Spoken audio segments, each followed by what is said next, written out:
and of course the interview sessions as well. So without wasting much of our time, we'll do brief rounds of introduction. So it's just going to be very straightforward. So this is our agenda for today. Um, Introduce ourselves. We'll talk about BCPHR in very brief way.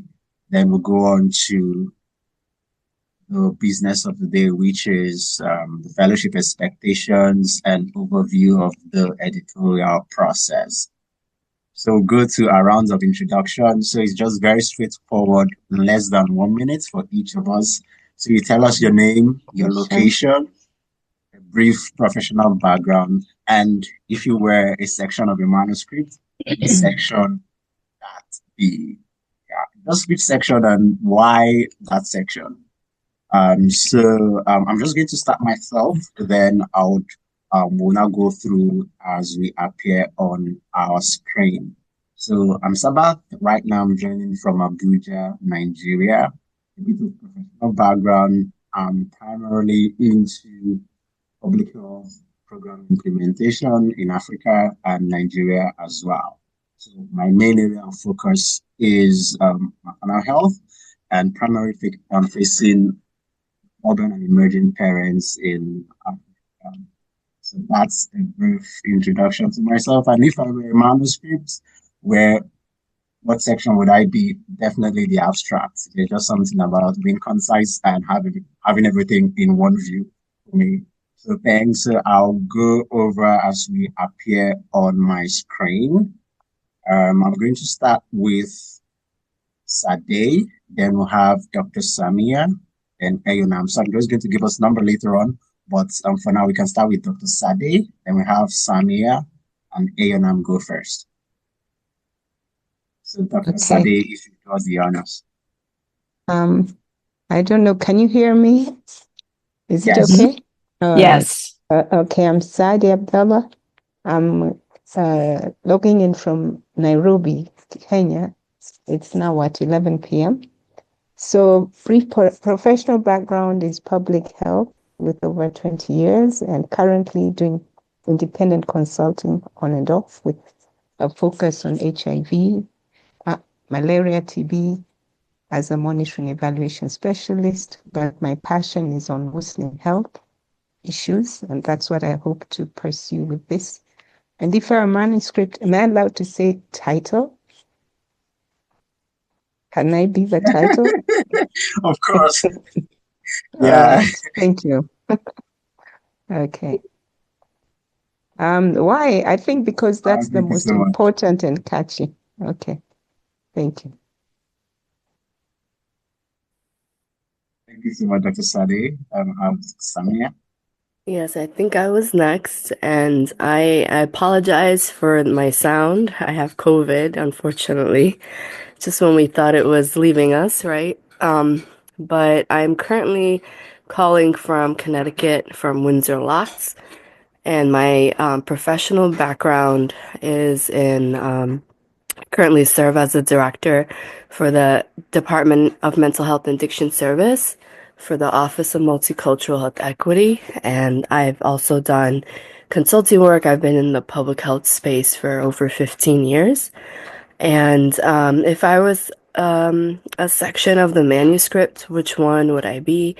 I think this is a tough question, but I think I would choose a discussion because that's when you could really see people, what their interpretation of their results and their findings are, what are some connection of the dots that they've picked up on in their research. So I think that's where a lot of that rich conversation could come in and some findings be interpreted a little bit more.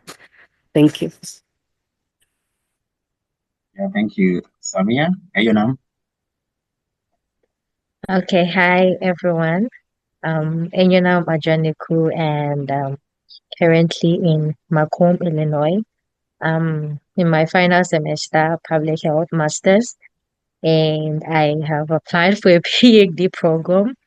I got to 1 or 2 admissions, and I'm looking forward to get a funding so that I'll be able to get into the program. Yeah, PhD in public health as well. So that's just my background for now. I'm also working as an intern with Illinois Public Health Association, where I'm getting more expertise and getting more experience in the public health space in the career and then the workforce field. Yes. So if I was a section of a manuscript, I think I'll be the methodology. I'm more of a meticulous person and I like things to be done in order. So I would say that that's where I would be. Yes, just so that things are orderly. I like my things way more orderly. So I think that I'll be the methodology just so that I'm not all over the place. Yeah, so I would be the methodology just so that it's in order for me. Yeah, thank you. Thank you, Ayanam. So we'll have Mariah, Manasvini, and Mohammed go next. So we'll have Mariah, you're next. Hi, everyone. My name's Mariah Cedar. I am calling in from Anchorage, Alaska. So, good morning. My professional background right now, I'm an assistant professor of One Health at the University of Alaska Fairbanks, and I have about 10 years' experience in the health and social service field, more broadly public health here and there, but my training is in public health. And if I was a section of a manuscript, I think just to spice it up, I'd be references because facts matter. And I feel like if we can make sure that we're producing quality scientific literature and research, we want to make sure that those things are in check. So making sure that we have references. So that's what I would be. Thanks.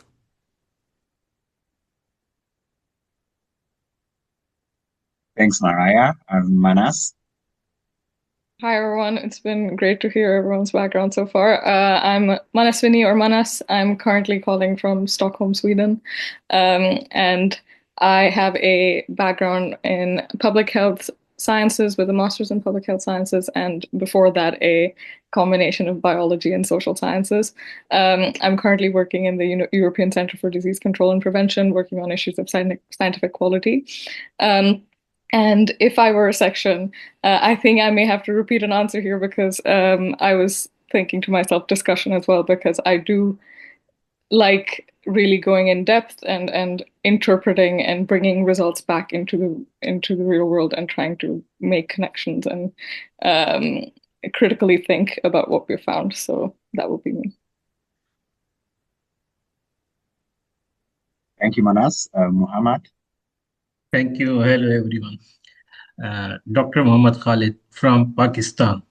So I am a pediatrician in professional background with interest in pediatric infectious diseases, along with clinical research interest. And I am working with the College of Physicians and Surgeons Pakistan for last 8 years as a research analyst. So if I were a section, I would like to be methodologies that is the backbone of the manuscript and indicates how critically and the authors for this paper. That's all from my side. Thank you, Mohammed. So we'll go to the next round. We have Jessica, Marisha, and Dr. B. So Jessica, come to the floor. Hi, my name's Jessica Alden. I'm from Washington, D.C., or that's where I live now. My background is that I'm an occupational therapist. I've worked in a lot of settings, but I primarily work with school children now in mainstream and charter schools. And I'm an associate professor in the Department of Occupational Therapy at Howard University, where I've been there a really long time, and I really enjoy that. If I were a section of manuscript, I would be the methodology. I love working in methodology. I think it's really important to design it well so that we can hear the voices of people we're serving. I do a lot of participant-led work, and I'm very passionate about that. And just kind of understanding a problem and getting valid information to understand that problem. Thank you so much, Jessie. Marisha. Hi, everyone. Good morning, good afternoon, also good night, good evening. I'm Marisha. I am based out of Sacramento, California. I work as a contractor consultant for multiple government and local sector agencies. I mostly work in public health, but also every once in a while dip my toes in social sciences and look at program or project implementation, management, and evaluation. So kind of it bleeds into applied research, but it's a little more program evaluation. If I were a section of a manuscript, I would kind of divvy it up. I would kind of want to be methods and results because I am a very structured person and I love to plan things out well in advance of methods, but also results because I like to follow through and have all the generate all the evidence that I need to make a decision. So yeah, that's me. Thank you. Thank you, Marisha. Dr. B. Hi, everyone. I'm Dr. Briano. Call me Marcos, he, him, it pronouns. I'm actually in Los Angeles, California, where I am at the University of Southern California as an associate professor in PE Mind Body Health and the MFT program. Excuse me. Background is clinical psychologist, and I think that's enough for the intro. I think in terms of the manuscript, I would say it would be the intro because I think it's important to have a foundation of the history and the background because I think that's so important that we don't forget that. And all the researchers who've done stuff before, that their research is acknowledged and that we kind of build on that. So the intro would be my section. All right, thank you so much, Dr. B. We'll go for the next round. We have Obinna, Jayal, and Sophia. Obinna. Hi everyone, my name is Obinna Anyaton. I'm calling from Texas, precisely Fort Worth. My background is in eye health and I am also an epidemiologist and currently doing my doctorate here at the University of North Texas. In terms of a manuscript, I think I would be the method section, reason being that the method is very important and it helps us to be able to make sure that the work we do is rigorous and help to inform both the discussion and as well as the finding as well. So I think that's a little bit about me. Thank you. Nice to meet everyone. Thank you, Obinna. Jayal.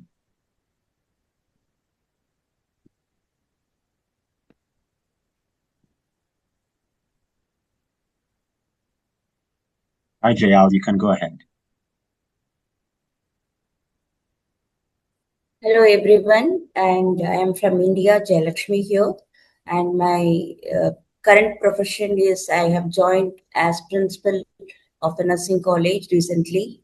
I'm working at Ukata Sadia University in Gujarat, part of India, North India, and I plan the curriculum for the students. We are running 4 programs: BSc Nursing, Post Basic Nursing, MSc Nursing, and PhD Nursing. So I oversee the curriculum implementation and the students' evaluation and other things that go smoothly in the college. And regarding the manuscript, I would prefer to take up the introduction part because people who read the introduction, they get impressed and they would like to read further about the article to know further about the research. So I will go for this. Thank you. Nice meeting all of you. Thank you, Jayal. Sophia. Hi, everyone. My name is Sophia. I'm calling from Boston, Massachusetts. I am currently a research assistant at the Institute for Clinical and Economic Review, which is a small healthcare nonprofit, and I'm a recent graduate of Northeastern University. And if I were to pick a section of the manuscript, I think I would do the discussion. I think it's really important for me to be able to translate complex data and results into layperson terminology so that everyone can understand what's at stake and be able to be advocates for their own health. And I think the discussion section is the best place to do that. So yeah. Thank you, Sophia. So for the last round, we'll have Becky, then means Becky. Hi, everyone. I'm Becky. I'm talking from Cameroon. I'm a pharmacist by profession, and a good part of my professional work life has been on public health, commodities, HIV, TB, malaria. Right now, I'm talking from a location where I have moved. I've moved into this location from my usual town, where in the next 2 days, with many stakeholders, we are going to be reviewing last mile delivery activities for HIV commodities. Looking at locating myself as a section of a manuscript, I would like to be the results. Getting into research, there are questions, and the researcher certainly wants to have some results. And I know that sometimes results may not necessarily be what you could be imagining or guessing. They can be very interesting sometimes.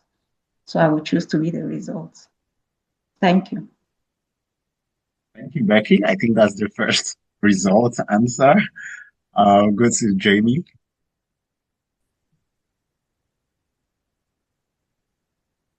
Okay.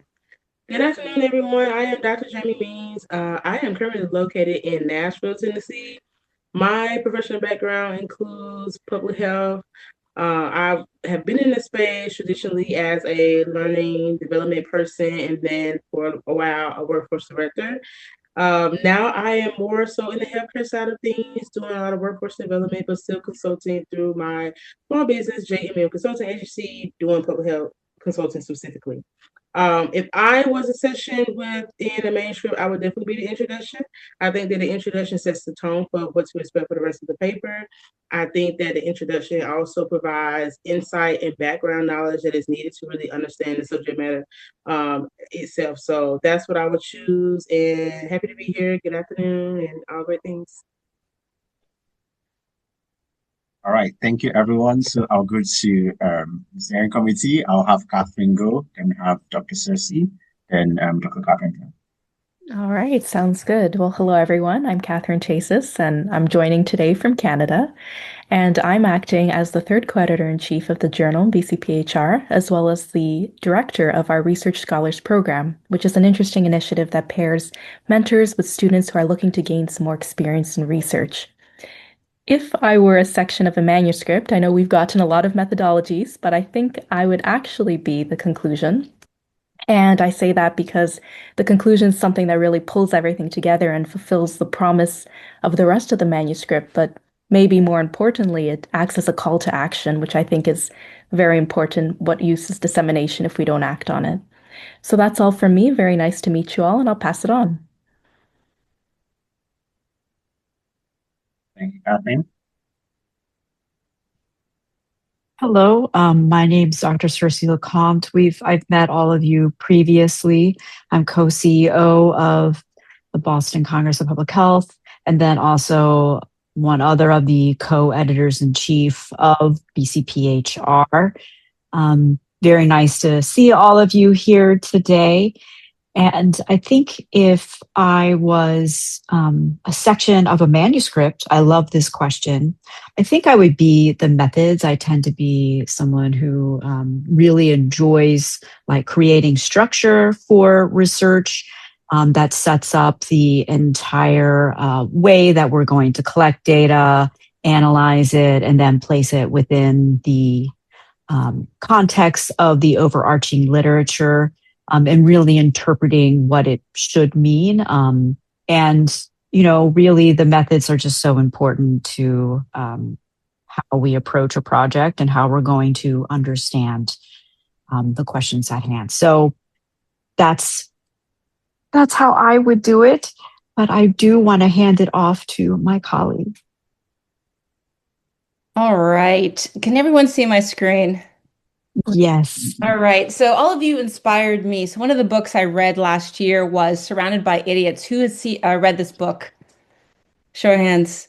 All right. If you haven't read this book, so as I was listening to all of everyone's introduction, I was thinking about this book, Surrounded by Idiots. So some of you, have probably know what your Myers-Briggs is, or like how you fall along the ocean scale in terms of how open you are, neurotic, extroverted, introverted. But Surrounded by Idiots basically classifies people into four different colors, essentially. Many people here on this call are blue, so definitely look that out, right? So blue people tend to be very methodical, very focused on the details, which is very fascinating. I think we may have some yellows, but I will say that I am a red. So basically, like very ambitious, and I would say similar to Catherine, right? So I would choose conclusion because I'm very forward thinking. So as much as I appreciate all the details, the intro, the abstract, etc., I'm all about what exactly can we do with that public health information. So as a background, I am Candace Carpenter, one of the co-CEOs and Chief Strategy Officer for BCPH, the third editor in chief of the Boston Congress of Public Health Review. So trained clinically, but also within public health. And then interesting, like I have a background as adjunct professor of business and management as well as public health. And then I've done substantive work as an innovator and advisor in both biotech and medtech. So do a couple different things. But I answered out of order on purpose because I thought I'd be a little bit disruptive. So back to you, Savath. Yeah, thanks everyone for the introduction, and it's good to see our different perspectives and who we are as individuals. So we'll go right into the next series of session. So during the information session and interviews, we have a bit of background as to as PCPHR, how we met first from being review to coming PCPHR review. So at this time, we do publish our manuscript 4 times a year, different publication cycle, and one of which we are currently expedite campaign session. So primarily to democratize public health discourse. So if you wanted a journal where you can actively contribute to people accessing public health information in whatever BCPHR is that place for you. So not dwell much on this. We just go. Hi, Ceci, can you hear me? Yes, your audio is coming in and out, just to let you know. Like you you're might want to fix normal, that. and then just to let you know. All right, great. So we'll just pass along to the next session because we're pressed for time. So we'll just be taking us through the journey of academic publishing. We'll begin with Candace and end with Catherine. So Candace, I'll pass it on to you. Absolutely. Yeah. Thank you so much. So one of the things you may not have noticed, right, is that we're a very different type of editorial board, right? So we have 3 editors in chief. We have representation from the US, Canada, as well as Nigeria. But with all of you who are editorial fellows, I counted 8 countries, 4 continents, and 10 plus states. That I think is fairly unprecedented for most academic journals. And so I want you guys to all appreciate that amount of significant diversity geographically, but then also some of you are associate professors. Some of you are just graduating either from undergrad or from college, and some of you are post-career, right? And you might be actually doing a lot of consulting work, but be in retirement age. And so I want everyone to recognize that we purposely built this editorial fellowship that way, and we want to respect everyone for where they are. We could have just had everybody's associate professors, but we did not do that. So ultimately, each of you brings a certain strength, but the things that we want to be able to give you as part of this fellowship are because of where you are in your journey, right? And we see a benefit for those who just graduated from college, obviously those who are actually early in their career, as well as people who are late in their career. So I just want to set that tone and respecting all of the fellows who are here because yes, we chose each and every one of you on purpose. No one is here by mistake. And so ultimately, some people will have certain types of strengths versus others, but just want everyone to be thinking that way as well. So if you're in a room and you're saying, oh, well, this person's different than me, that's on purpose. Bring the strengths that you have. We all learn from each other. We see things very differently. Hence why we have 3 different editors in chief, because we cover a number of different angles as well. So back to academic publishing. So BCPHR is very similar to a lot of other journals. We actually, had many discussions with the New England Journal of Medicine a couple couple years ago. And so even though we didn't do kind of a point by point comparison, we are fairly similar. So if you go on to work with other journals, or if you're already working with other journals, you will see that similarity. So if you're like, oh my gosh, is BCPHR like, is this good training grounds? Yes, you're absolutely in the right place, right? So obviously BCPHR, we focus on public health and social justice in particular, but we get a number of different clinical trials. We just obviously always ask that our authors have a public health focus within that clinical work. So as you are looking at a number of different manuscripts, embodying that reviewer, that editor, make sure that you have this in mind, because things may sound, you're like, oh, this sounds more interdisciplinary. But ultimately, if there is some public health or social justice focus, then you can understand that the manuscript is appropriate for our journal. So obviously, an academic publishing, it's a special place where things are meant for certain people, in a certain field, for researchers, professors, students within the field of public health and or social justice, right? And then ultimately, with the peer review process, it's meant to be so that it's more trustworthy, right? As many of you know, right? We could publish anything that we want, but usually when something is within a peer-reviewed journal, you can have a greater sense of confidence that it has been reviewed by a number of different people, right? That you can trust the methodology, you can trust the results, you can trust the conclusion, right? As opposed to something that's just published independently. And I'll kind of move forward with that. So ultimately, different journals can have different types of individuals as their team, but many of the journals have cores just like us, right? So editors in chief, sometimes they're one, sometimes they're more. I think we tend to be very different on the end of the spectrum because we have 3 different editors in chief.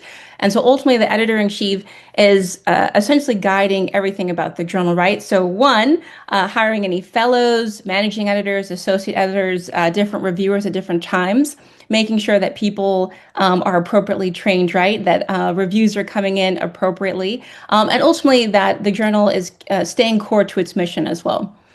With the managing editor, and we'll go into this in subsequent lectures, the managing editor basically says, when I get a manuscript, is this following all the different guidelines that we have? And you guys can see our guidelines on bcphr.org. Essentially, like if we get a quantitative paper, does it have all the different components that we want as a journal, right? Or if it's a qualitative paper, if it's an op-ed. If you're associate editor, essentially you're saying, I read through the manuscript. Do I think this is appropriate to go for review? So the managing editor can reject a manuscript, so can the associate editor. So say, for instance, Sabath is acting as managing editor. He might say, yep, checks off all the pieces, push on to Catherine if she's acting as associate editor.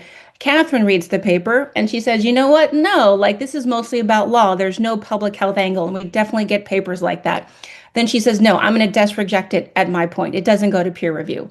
But however, if she reads it and she says, you know what, I think this is very timely and about public health, I'm not going to get any granular than that because that's what the reviewer does. Then the associate editor sends it off to at least 2 reviewers, at least in our journal. And I won't go further than that, but that's kind of everything in a nutshell, right? Editor in chief, making sure like all the operations are kept in line. Managing editor is like the first person who's the manuscript passes by. Associate editor, passing to the reviewers. And then the way it works in our particular journal, obviously it comes back to the associate editor to decide, are the reviewers aligned? Do they disagree? Should we have another round of revisions or more, or can we accept the piece? But I'll move on because Sabath is nudging me forward, right? So next session, you will have a session with me on how do we have exceptional reviews, because we have seen everything, the good, bad, and the ugly when it comes to reviews. And there's some reviewers, they're on 20 different journals doing reviews, and we've seen the reviews that they do. And so we say, is this manuscript appropriate for the journal? 1 sentence or 1 word? Yes, it is. That's not the kind of reviews we do. And there are some journals that have that. We want substantive reviews, and we can move forward to the next slide in terms of what those include. Before I go into that, so editorial process, and this is something that if there's nothing else that you guys completely memorize or ingrain as fellows, it's this. What is the true peer review process? And I've described it in brief, but I'll go into more depth here, right? So an author submits to the journal. It goes into our portal, Scholastica, which makes things very easy, right? We're not just doing things off of Google Docs. So the manuscript is there, and then the managing editor is able to take a look at it, right? And then they have their guidelines and they compare, does this manuscript fit all of the guidelines, right? Because we could take manuscripts from anywhere, but if they don't have our template, if they don't have the different components, the things we talked about, right? Abstract, introduction, methodology, discussion, etc.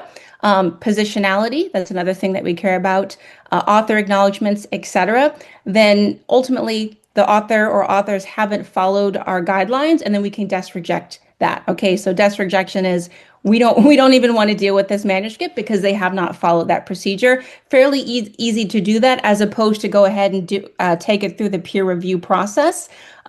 Because if the guidelines aren't working, then we won't even go any further than that. So once we've determined a manuscript has actually followed the guidelines, it gets bumped to the associate editor. And as I said before, right, associate editor says, is this appropriate for the journal? But they don't go any deeper, right? They don't say, oh, this is bad methodology, et cetera. They just say, is this public health? Is this social justice? That's kind of, I think, a fair assessment of what the associate editor does.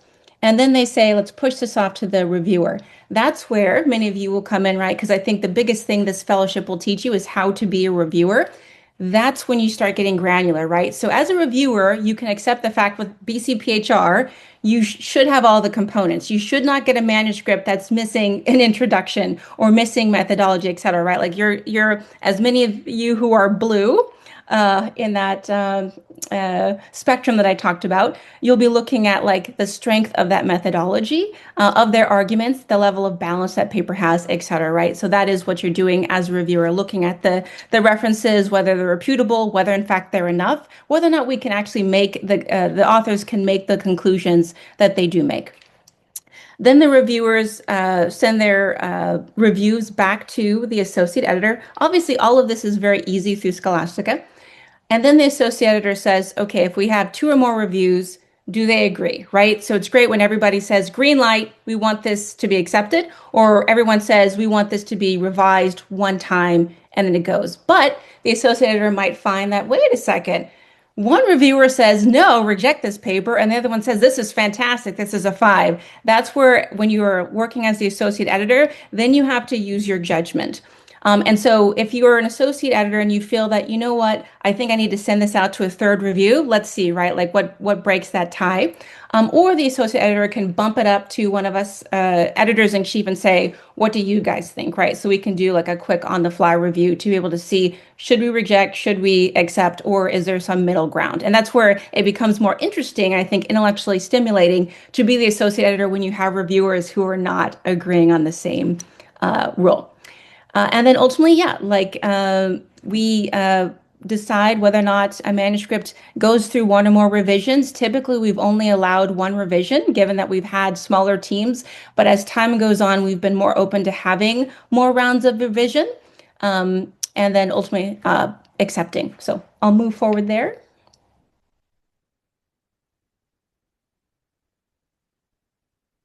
All right. So all of you articulated this very well during your interviews. So it goes without saying what makes an excellent review, the fact that it's timely. So all of you, as Sabath has mentioned, may know that we are an expedite journal. Before we used to make it so that things would take a little bit longer, but now we guarantee that if someone submits to our journal, they will hear back from us within 2 weeks. So whether or not the manuscript is being rejected outright or whether or not it needs to be revised and resubmitted, which we think is substantially different than a lot of other journals. The other thing is that when you're writing a review, it's very clear, right? You're not writing a lot of jargon. You're not trying to impress the author about how smart you are as reviewer, because that ultimately is not helpful, right? So it has to be constructive so that you're giving a number of accolades, right? You say, these are the great things about the paper. So it shouldn't be entirely, these are all the things that are wrong with it. But absolutely, as a review, you should say, what are the things that are strong about this paper? And then also, what are the things that can be improved, right? And things that are realistic as well. And I may have mentioned this in the interview, but there are times when people don't have the ability to collect more data or to necessarily change their methodology. So we've gotten into situations where reviewers may not be realistic about what the author or authors can do. So when you're thinking about your comments, say, could this person be able to turn this around, everything I'm saying within the next week, the next 2 weeks? But if you're saying, you know what, completely rip up your study and redo it, that may not be entirely realistic. And then, oh, I think you have a different version than I do, but the last one should be comprehensiveness. And so ultimately, that you're focusing on everything from the abstracts to the references and everything in between. So you should have something to say about the introduction, about the methodology, the discussion, the review, the conclusion, etc. Even if it is, I think this is strong for XYZ. So ultimately, some people may say, well, how long does an exceptional review have to be? We have a number of different buckets for BCPHR, right? So typically, it is appropriate to have about 4 sentences within each of the buckets that we do have. It's appropriate that if you want to be longer, but ultimately you may want to use bullet points and numbers because, again, it has to be very helpful to all of the authors that you're talking to, right? So you don't want to write a grand essay to people where they're trying to dig, what does this person want me to do? But that they can very quickly and rapidly be able to make the adjustments that you recommend as a reviewer. Or they can also say, here's my appropriate rebuttal to what the reviewer says. I'm unable to make that change. All right. I think we can skip this one because it's been said already. All right. And I think we can go on to Circe. Yeah, thanks, Candice. Circe? Thank you. I think we can even just go on to the next slide. This just sets up that we're about to talk about the editor-in-chief. So just a little bit here, we had talked a little bit about how, how the journal, our journal, has sort of evolved over time and how journals do evolve over time and why they normally have the structure they do with an editor-in-chief, managing editor, and so on. And I just want to, here we have the responsibility sort of laid out for an editor-in-chief. Obviously, this is a person who sort of oversees the sort of day-to-day and overall mission and trajectory of the journal, providing that sort of strategic leadership, also very dedicated and to the advancement of the literature and someone who's sort of instrumental with the sort of infrastructural sort of development of the journal. So together, Dr. Carpenter, Catherine, and I work together to make sure that the journal is always growing and advancing the field of public health, and not just public health, but through that very strict vision that we have around advancing public health through the lenses of justice and equity. We also look to partners, and obviously we're working toward getting indexed in PubMed and Scopus. But one of the things I wanted to talk about too was why we have the 3 editors-in-chief. Not only do we have shared decision making, but I did want to note that when the journal was started in 2013, there was one editor-in-chief, and there were folks who worked with the editor-in-chief to sort of set up everything. I was part of that founding board, and when that person quickly left, I took over, and I've run the journal on my own, and then very fortunately met Dr. Carpenter and was able to partner with her, and then later Catherine. And what's been so wonderful about having the 3 of us work together is we complement each other in our own personal approach to those lenses of justice and equity. Dr. Carpenter has obviously a rich clinical background. I was at Harvard. I did my master's and my doctorate of science at Harvard. So I'm very much from a social and behavioral sciences background. And then Candice is Catherine is up and coming in a very similar approach. So together, when we are looking at articles, we have this very diverse but intersecting subject matter expertise with which to provide final assessment of articles before we move forward to publish them, because we do have final decision-making authority, that editorial oversight. And each and every sort of academic journal out there has their own approach to this, but we have found that for ourselves has worked extremely well. So it would behoove you as you move forward in your scholarly publishing career, such as it is whether or not you stay as a reviewer or start your own journal or join an editorial board, trying to understand the history and also the trajectory of why they're operating the way that they are, because it really does mean a lot to how a journal performs, how it operates, and how they assign administrative responsibilities. So if we can go on to the next piece, we can talk about managing editors. I think we go on to the next one. So managing editors are kind of like, what they are. They really make sure that the trains are running on time with pieces that come in. So when articles come in, particularly at BCPHR, it's just absolutely critical that we make sure that all pieces the managing editor ensures that all pieces of the manuscripts are on point with our requirements that do they fit with word count? Do they fit with the mission and vision? Do they have all the pieces that are required? Because I can't tell you how many times folks will decide not to use our templates that we provide and submit something, and it's missing the bio, it's missing positionality statement. And we have set it up now where folks can resubmit for a fee rather than be desk rejected, to get these pieces in so that they can move forward, hopefully with the peer review process. But that is really dependent on the managing editor doing their job. So basically, this piece of it is called the desk review. And if folks do not make it through, and if they decide not to resubmit, with the caveat of paying a fine, if you will, that piece will be desk rejected. And with desk reject, they will not move on for the peer review process. They also will regularly make sure that all the requirements of the journal are being fulfilled. They also will, if the article fits all the requirements, will assign the article to an associate editor. And the associate editor, of course, is responsible for reading the article for content, providing that sort of subject matter expertise to ensure an article fits within the literature and the like. So here, the managing editor is par for the course in making sure an article can move forward with peer review. They are not reading the article for content and the like to make sure that it can be accepted or rejected or be set up for revise and resubmit. So it's important to know these differentiations moving forward with this fellowship. So I think this captures everything here.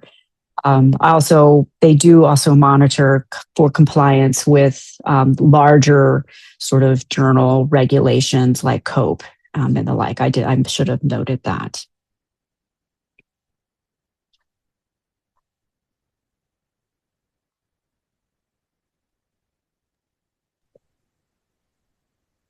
All right, thanks. Catherine to come in, or? Yes, thanks, this was the piece I wanted to hand it off to my colleague. Yes, I was also giving space for if anyone wanted to interject anything.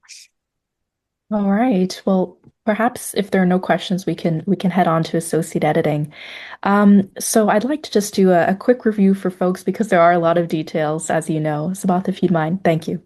All right. So just in a nutshell, the responsibilities of the associate editor include reading articles and determining that article journal fit, sending it to reviewers, and this is an incredibly important stage because we're looking for subject matter experts. Now, just to mention, perhaps, you're not expected to go off on your own and find these subject matter experts. We do have a pool that we have from a variety of different folks from a variety of different fields that you can select from. Of course, many of you are very well connected and have excellent colleagues, I'm sure. So if there are folks you feel would be a good fit to review a particular article, that's certainly something that we can discuss as well as they come up.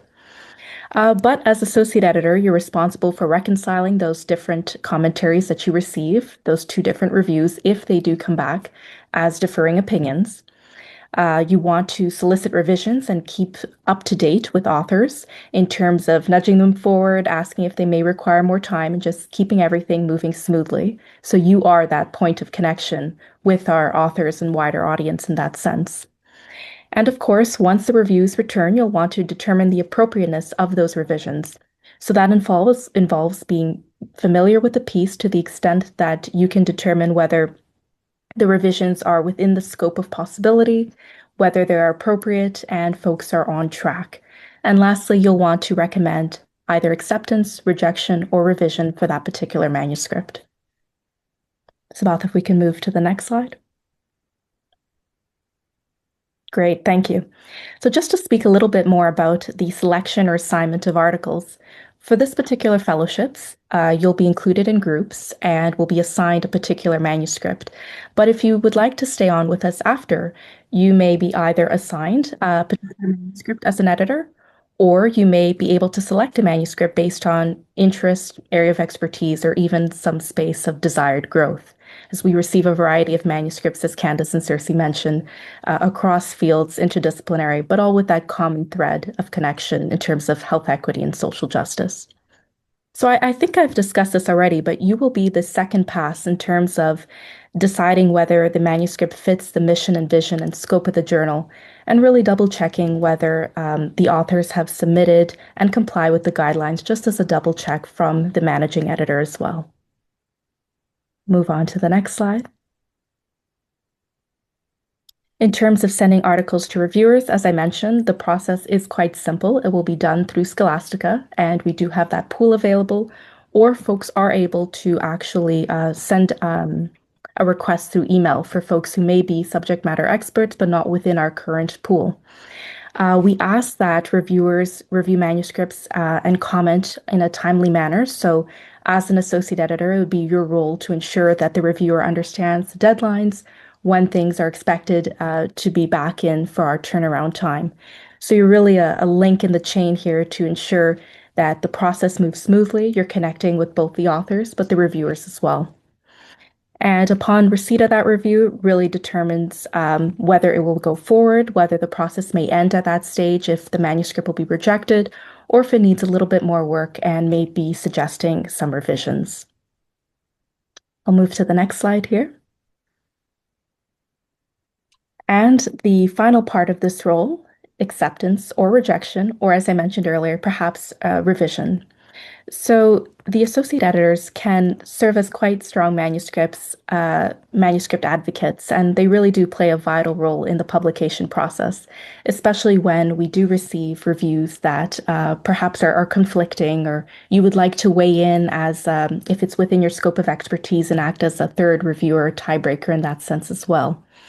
So you would clearly document, the rationale for recommending acceptance, revisions, or rejections. It's something very important for us to see and know, just in terms of where we're headed, whether a piece will fit within the scope of the journal, and whether it needs extensive work or if it's on its way to being published.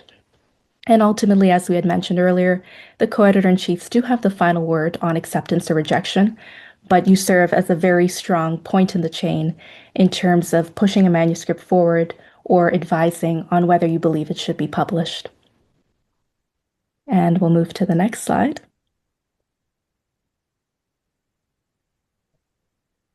All right, so I want to pause here, ask if there are any questions about associate editing or any of the sections we've discussed earlier, and then I'll turn it back to you, Sabath. Yeah. Thank you, Catherine, and thank you, Dr. Cersei as well, and Candice. I'll just quickly take the last section, then we can have us ask our questions, and I will have enough time for the questions. So what I'm going to say now, it's already in the handbook, is just to reiterate some of them, and some of them have also been touched by the different speakers as well. So for the modalities for group reviews, we've already been grouped. So once we start the manuscript review after our first session with Dr. Candice next week, we would have manuscript assigned to different groups for us to do a review of that. So we have different sets of groups of sevens, groups of two, we have pairs, and for the different sections that we'll be having within the next 6 weeks, we can be grouped in any of those formats as well. So what we want to ensure is that every fellow has an opportunity to take any of the roles, from managing editing to associate editing to a reviewer as well, so that at the end of the fellowship, we have everyone having that critical knowledge of all the aspects of the editorial process. So we have this checklist, which Dr. Candace had talked about, which Catherine had talked about as well.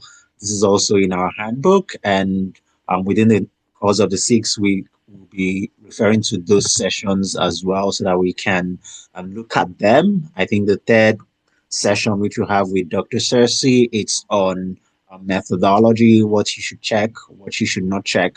So all these have been covered in our handbook as well. It's about 10-page handbook, so we can take our time to look at it. So in the last part of what I'm going to say is office hours. If we have an opportunity to, or need an opportunity to talk to any of the co-editors in chief that are available right now for the office hours, we could readily book a meeting with them. So just to check their calendar, we'll be dropping the links in the group in the chat as well. Check their calendar. If you have any question regarding the editorial process, professional growth in academic publishing, you can reach out to any of them at any time that is convenient for the both parties, for us to have that one-on-one conversation. So just to wrap up, most of what we need to know or what we need to do have been discussed in the handbook, but generally and primarily is just for us to attend these sessions and complete the necessary tasks that we need to know, that we need to do as per each of the individual sessions. So I'm going to pause here for us to ask our questions, have our comments, and any other thing we want to say within the next 5 to 8 minutes. So the floor is open. I know it's a lot, but we can have 1 or 2 comments before we round up for today. So I'll be checking. I see some I see questions. Prince. I see some questions in the chat. If you don't mind, I can hop in and add them, or excuse me, answer them, given that they were there first, so that we can get to the people with hands. So the question was that how AI can be ethically used in the editorial process.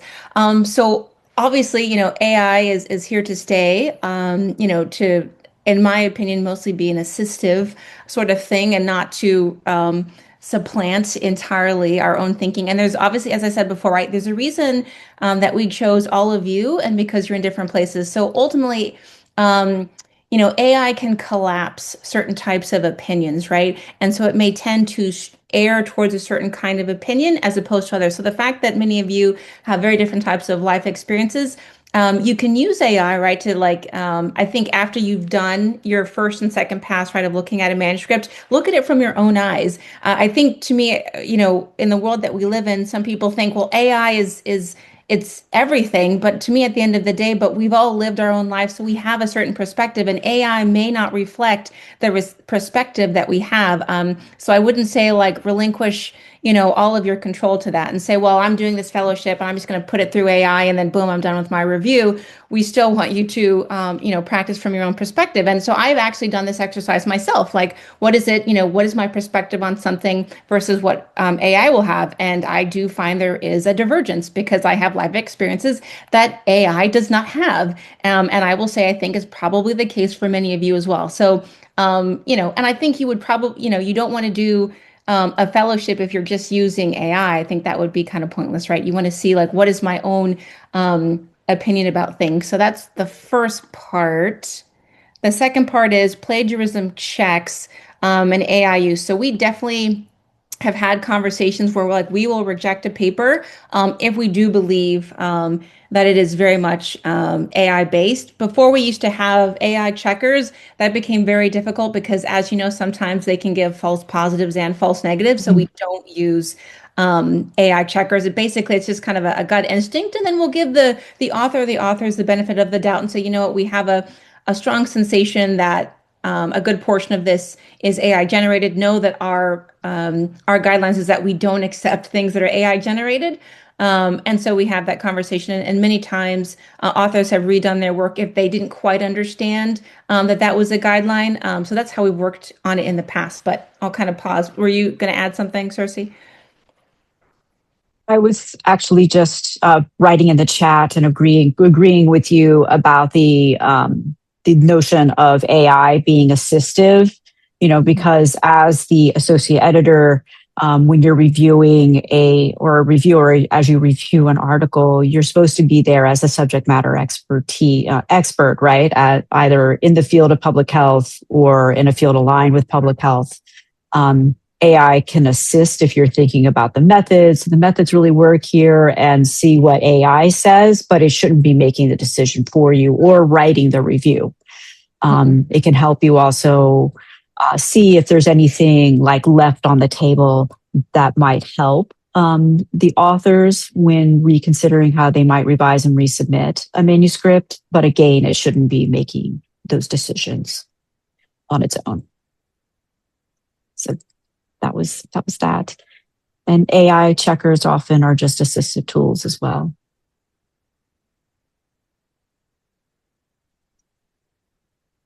But were those the end of the questions in the chat? That's Yes. the last one in the chat.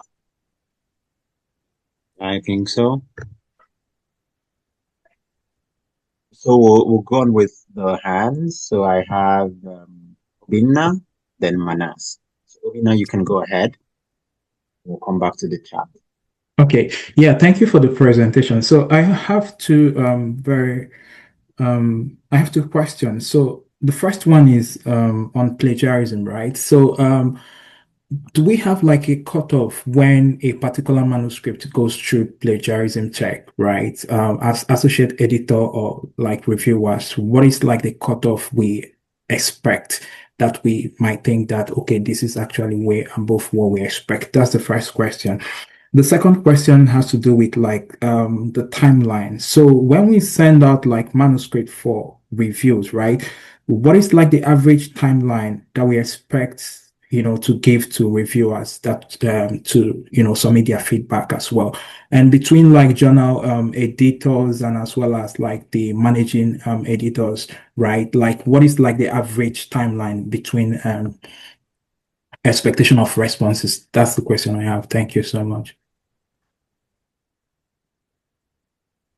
Yeah, I'm happy to jump in. So plagiarism, I know there are some journals that actually have particular plagiarism tools.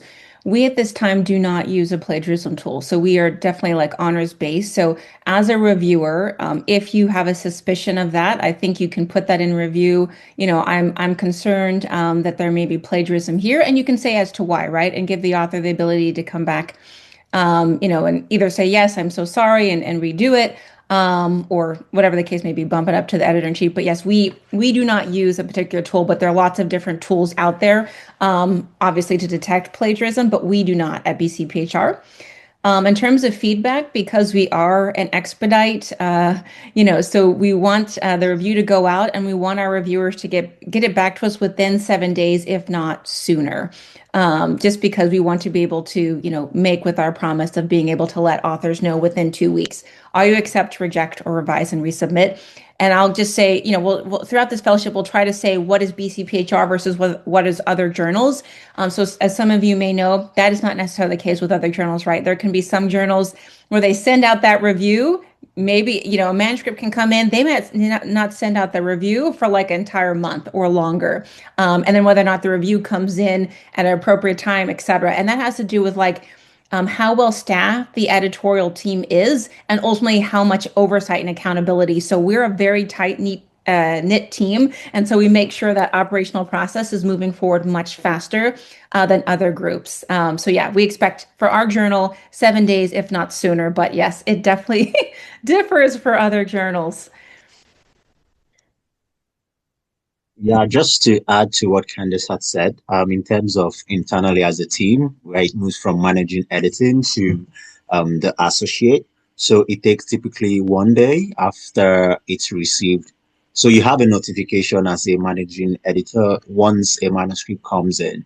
So you already have a checklist. So you're not doing anything that's out of what is in process. So you have that checklist and you check it against what is. So once it fits, you move it along immediately to the associate editor, who has about 2 to 3 days to also do that bit before returning to the reviewer. That takes about 7 days to have that. So go over to the next question. I'm from Manas. Yes, thank you for the very comprehensive presentation and also for telling us a bit more about the background of the journal. It was really interesting to hear. And the response actually sets up my question really well because as I understand, you've only recently become an expedite journal. So or weren't always one. And I was wondering how that transition has been and were there any challenges? And if so, how you handled them? So yeah, Say that. thanks, Manas. Yeah. Yeah, go ahead, Or did Cersei. you want to answer, Sabath? I'm sorry. I would say we've been doing, we have routinely tried to do expedited reviews since we started. The reality was, expedite at the time being between 6 and 8 weeks. It often took a bit longer in terms of being able to get reviewers on board. With the expedite process as it is now, where we are offering authors expedited peer review process within 2 weeks, that is relatively new in terms of its implementation. I would say within the last 2 years, we started doing that.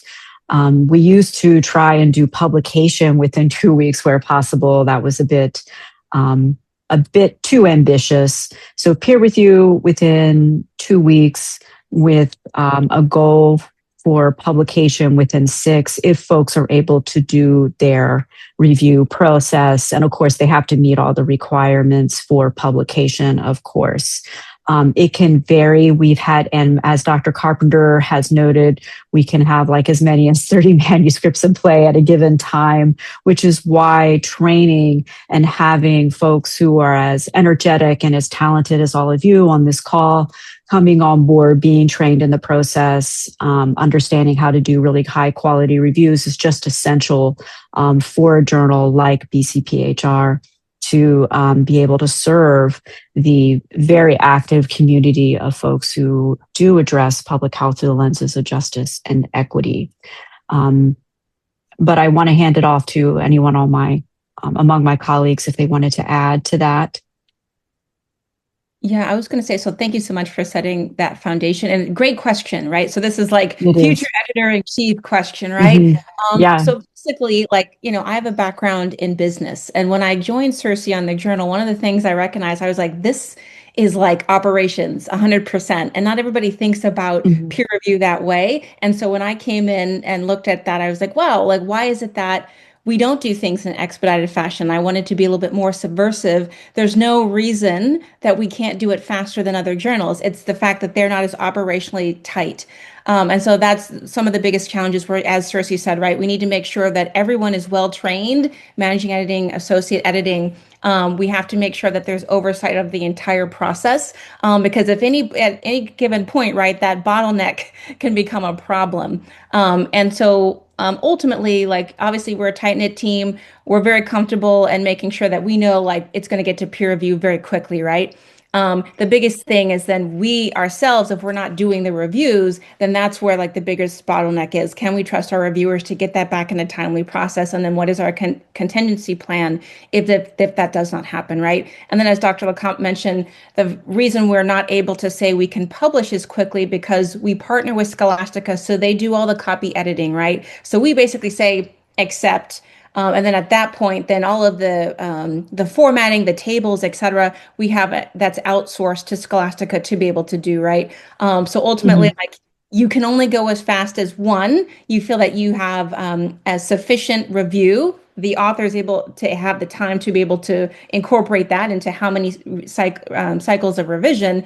And then ultimately, yes, how long does it take to do copying, editing, and all of that? And so actually, as we've continued to iterate on this process, that has probably been the other large bottleneck. How fast can Scholastica move once we say, yep, this is ready to go? What is it called? Typesetting, Cersei? Yeah, we can do that. And so we're constantly emailing them and say, listen, like, this is our process. This must be typeset now. Because like I said, we really care about authors being able to have, that expedited service all the way through.